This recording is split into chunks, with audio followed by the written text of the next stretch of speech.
Kita lanjut nih ke bahasan yang lagi panas membara. Yap, kelanjutan perang tarif antara China dan Amerika, yang mana penyebabnya sudah Intan bahas di video pertama. 2 minggu yang lalu baru Intan bahas ini nih videonya. Masih inget kan?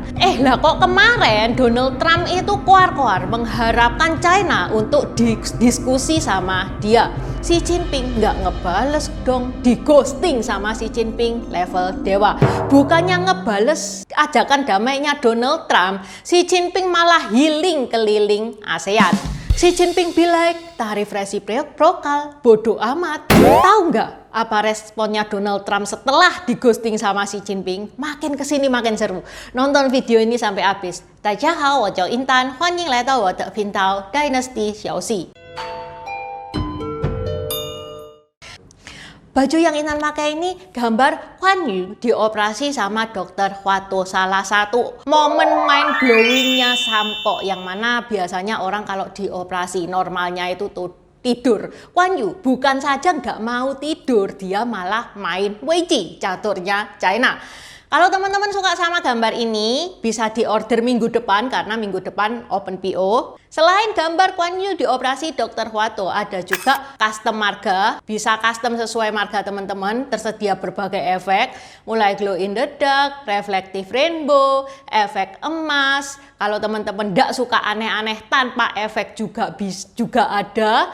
Mau tulisan besar atau tulisan kecil, mau polo shirt itu juga ada. Selain custom marga, ada juga tokoh-tokoh Sampo lainnya. Kaisar pertama Tiongkok Qin Shi Huang, Hakim Pao, Kera Sakti, Konfusius, Kuan Yin, Zhuge Liang, Zhao Zhelong, Liu Bu, 5 Jenderal Macan, 3 bersaudara, dan lain-lain. Kalau teman-teman pengen diingetin bisa chat admin online shop yang linknya ada di deskripsi. Okay, let's start. I think we're going to make a very good deal with China. Kalau teman-teman belum nonton video pertama, nggak apa-apa, tak kasih bocoran singkat di sini. Jadi ceritanya pada tanggal 2 April 2025 Donald Trump itu mendadak mengeluarkan jurus baru, namanya tarif resiprokal. Apa itu tarif resiprokal? Kenapa dinamakan tarif resiprokal? Itu Intan bahas di video yang pertama. Silakan dicek video pertama kalau pengen tahu detail tentang tarif resiprokal. Intan nggak ngejelasin lagi di sini. Seluruh dunia itu kena getahnya, termasuk Indonesia. Tapi di video ini yang tak bahas adalah China. China dikasih tarif 34% sama Amerika. China nggak tinggal diem, dia comeback dengan tarif balasan 34%. Kelihatannya imbang, ya kan? Jangan salah, Trump bilang, oke, buat China 104%. Dia naiknya banyak amat. China itu ngebales 84% buat Amerika. Dibales lagi sama Trump. Trump emosi, 125% buat China. Tunggu dulu, ada plot twistnya. Besoknya Gedung Putih klarifikasi. Maaf, salah hitung. Tarifnya bukan 125%, yang bener 145%. Itu mungkin Donald Trump waktu ngitung itu lagi ngantuk ya guys ya. China nggak tinggal diam. 11 April dia mengumumkan tarif 125% buat Amerika. Ini namanya bukan perang tarif lagi, tapi adu lelang ini. Siapa lebih tinggi? Siapa lebih tinggi? Selain tinggi-tinggian tarif, pada tanggal 10 April 2025, China resmi melarang impor pesawat Boeing. Yang mana ini menyebabkan saham pesawat Boeing itu anjlok 14% dalam sehari. Selain larangan impor Boeing, China juga menghentikan ekspor beberapa bahan mentah seperti gallium, germanium, antimon, dan material berteknologi tinggi ke Amerika. Padahal Amerika lagi butuh banget bahan-bahan itu untuk perkembangan teknologi militer mereka. China adalah negara satu-satunya yang berani membalas kebijakan dari Donald Trump. Pada tanggal 13 April 2025, juru bicara Gedung Putih, Caroline Leavitt, dia mengatakan bahwa Donald Trump itu siap berunding dengan China. Tapi ngajaknya itu nggak ikhlas-ikhlas amat guys. Malah diselipin kalimat nyolot nih. Kami membuka pintu dialog, tapi kami tidak akan berhenti membela pekerja Amerika Serikat. Ngomongnya kayak gitu. Justru pekerjamu yang ngomel-ngomel gara-gara kebijakanmu jir.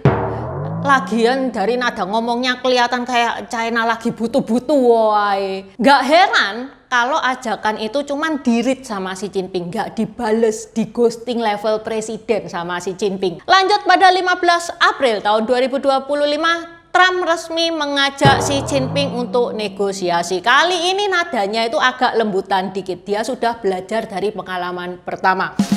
Trump bilang secara terbuka kalau dia itu pengen mengatur pertemuan dengan Xi Jinping. Cuman Xi Jinping ya bodoh amat, dia sibuk healing ke ASEAN.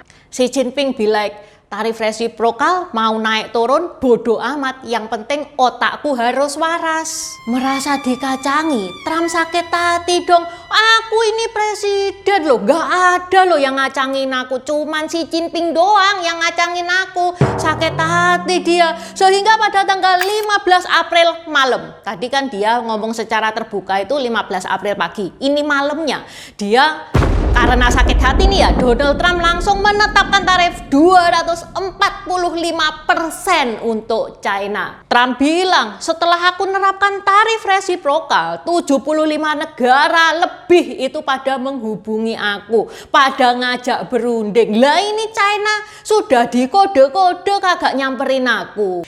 Sementara itu, tarif resiprokal untuk negara lain akan ditunda 90 hari setelah Trump melakukan banyak meeting dengan negara-negara lain yang mau diajak negosiasi sama dia. Mungkin teman-teman bertanya-tanya ya, Xi Jinping itu pergi kemana sih? Sampai nggak mau nanggepin undangan dari Donald Trump. Dalam rangka apa dia itu pergi? Jadi guys, Xi Jinping itu pergi ke Vietnam, Kamboja, Malaya dalam rangka kunjungan kerja, menjalin hubungan baik, dan ini biasa banget dalam bisnis. Seperti Intan ya, bos dari suppliernya Intan itu terkadang telepon Intan, mampir, nyamperin Intan, bawa kue, bawa lapis legit. Dia ngobrol-ngobrol supaya apa? Menjalin pertemanan sama Intan, karena dia tahu Intan ini supplier gede. Semoga Intan lebih niat jualkan produknya. Jadi bukan cuman aku jual kamu beli gitu doang. Meskipun Intan tahu ada udang di balik lapis legit, tapi ya memang orang yang menjalin hubungan kerjasama sama partner bisnisnya itu ya lebih mendapatkan hati di mata suppliernya. Apalagi kalau supplier itu supplier yang, apalagi kalau konsumenmu itu konsumen yang besar.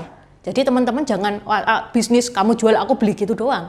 Jalin dong kerjasama sama yang teman-teman anggap dia itu profitable banget. Lah Indonesia kok di skip ya sama Xi Jinping? Apa Xi Jinping itu nggak butuh relasi sama orang Indonesia? Jangan suujon ya guys ya. Peneliti Center for Strategic and International Studies CSIC yang namanya adalah Wafa Karisma, dia bilang bahwa ini cuman masalah jadwal dan selisih jam doang. Jadi Xi Jinping itu bukan karena ngambek sama Indonesia jadi gak disamperin, bukan. Itu yang dibilangin sama Mbak Wafa pada tanggal 14 April saat dikunjungi oleh CNN. Kalau ngelihat turnya Xi Jinping ya dari jarak dekat nih ya, itu masih banyak kesempatan kok buat ketemu sama orang Indonesia. Jadi nggak ada pengaruh sama hubungan antara China dan Indonesia. Mungkin Xi Jinping kali ini lewat doang, tapi Xi Jinping masih niat untuk berkunjung ke Indonesia. Ibarat kayak temen yang bilang, sorry bro, kali ini aku nggak bisa mampir, tapi tenang, kapan-kapan aku mampir ke rumahmu. Kayak gitu. Oke, sampai di sini bahasan Intan hari ini. Terima kasih udah nonton channel ini sampai habis. Dukung aku terus berkarya dengan klik subscribe dan bunyikan lonceng di bawah ya guys.